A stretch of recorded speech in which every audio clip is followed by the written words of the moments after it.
Good morning, everyone, and welcome back to A Purposeful Pursuit. Y'all, I'm so excited about this video because I have been meaning to film it and I just haven't gotten a chance to. But y'all, this video is like a real live right now. Everything that's happening, I'm sorry, like the window, the light. Anyways, y'all, listen.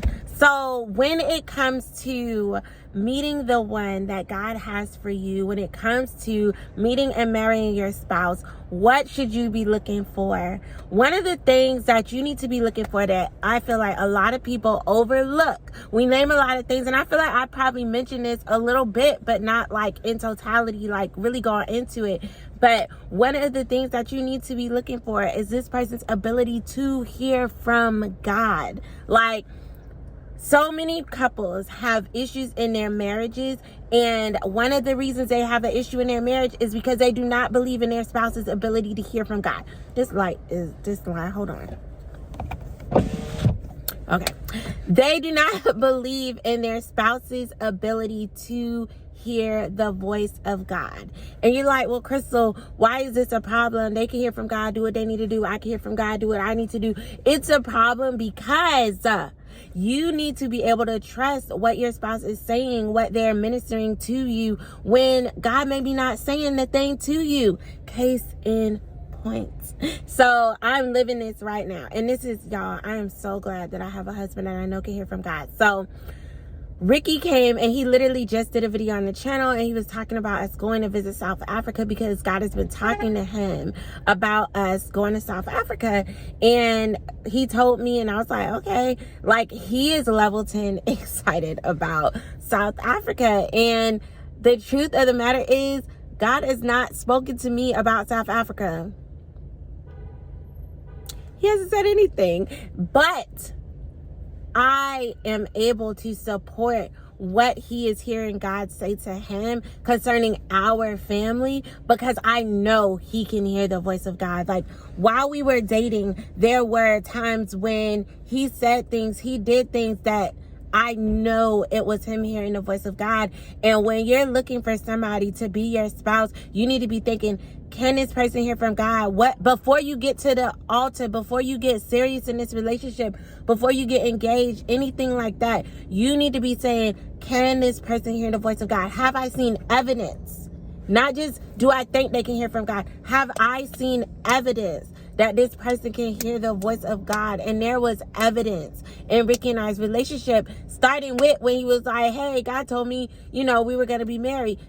He wasn't saying that to me hearing it the first time. That was confirmation of what God had already told me. Like, different things with the timeline of us getting married, just everything. Like, there were so many things in our journey before even getting married that allow me to see Ricky's ability to hear the voice of God.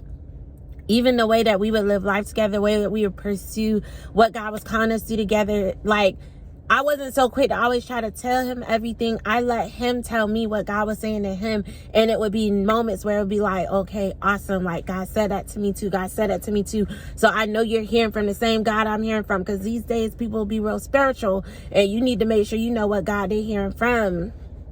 But anyways, like I said, like, this is so important because I know different couples that they argue and they have issues in their marriage because either the man does not believe in the wife's ability to hear from God, or the wife does not believe in the husband's ability to hear from God.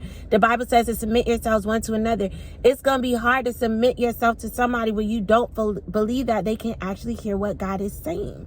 Like, it causes so many issues. So back again to our real life right now situation. So I booked tickets for us to go to Africa. I'm looking at hotels and everything for us to, be at when we're there. He's telling me, okay, well, we need to be staying in this area. This is how long I want us to be there.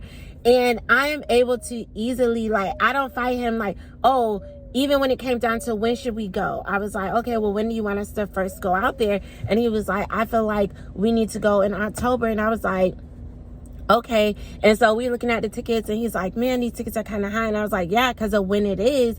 If we wait till maybe, November or earlier in the year, January or so, then it may be less expensive. And he's like, but I feel like we're supposed to go in October. And I was like, okay, then. That's what it is. Like, I didn't try to battle him like, no, but let's just wait. Let's save this money. Nothing like that. Like, because I'm not going to battle him with what he's hearing from God, because I know he can hear from God. And it's not even about if he can hear 100% every time. No one is going to hear from God 100% accurately every single time. But there is grace for that. And I'm not saying that to say this time he's not hearing 100% from God. That's not what I'm saying at all. What I am saying is, you can't allow yourself to be like, oh, but they may not hear the right thing every single time, so I'm not going to listen to them ever. You don't hear the right thing every single time. There is a grace for when your heart is postured properly to hear what God is saying, and maybe there's just more details that come later, or whatever the case may be. But you need to know the person that you are dating, the person that you are interested in dating, the person that you're considering getting engaged to, like, can this person hear from God? The God that you listen to, can they hear from God? And I don't know what married people may or may not be watching this video, but to you, I would say, if you are in a relationship, you're married, and you're not just in a relationship, you're married, and you like, man, I've already made this lifelong commitment to this person, but I don't trust that they can hear from God. How can I make our lives, our marriage easier now that I'm already married, now that we're already in this situation? You need to pray this prayer right now and ask God. Say, God, help give me small baby steps to be able to start hearing the voice of God, and give me opportunities to trust that my spouse is also hearing the voice of God. You need to pray and ask God to start giving you small moments, small situations that allow you to build that trust in their ability to hear from God. I heard a pastor say an amazing thing one time, and they were like, it's not that you even need to be able to trust your spouse as much as you need to be able to trust the God in your spouse.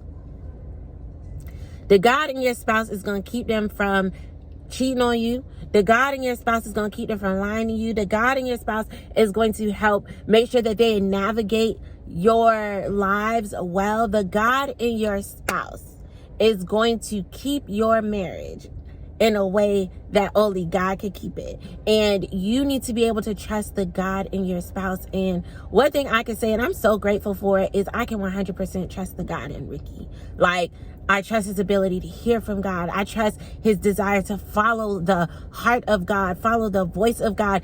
And you guys have to make sure that you are entering into relationships with, when you're meeting people, not just looking at, oh, is he going to cheat on me or not cheat on me? Yeah, that's important. Loyalty is important. Integrity is important.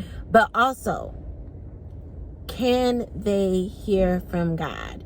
And do you trust that they can hear from God? Because when you get into a marriage, you're going to have to be able to trust the voice of God that this person is speaking, whether that's the husband trusting the wife trusting the husband. There are times when God speaks to me, and God will say it to me first, and I'll tell Ricky, and he'll just say, okay. And God has not spoken it to him yet, but down the line later, God will start to speak to him and show him things.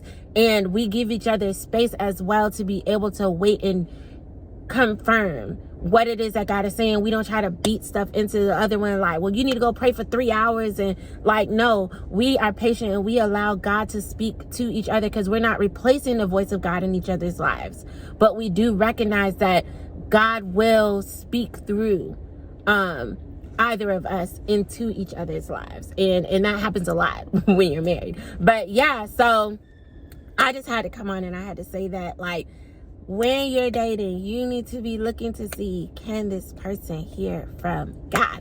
All right, y'all. So again, sorry for the unconventional lighting, sound, everything, whatever's going on. I hope this message still got across. If it was helpful, make sure that you hit that subscribe button, and check us out. Check out more videos. Check out the video that Ricky just did on the channel, the last video where he was talking about us going to Africa. I'm actually starting to get excited. Like, Ricky's been talking about it for like over a month, and I told him today, like, hey, I'm actually starting to get kind of excited about Africa. So yeah, like, it's great things ahead. Great things ahead. So yeah, subscribe to the channel. Peace.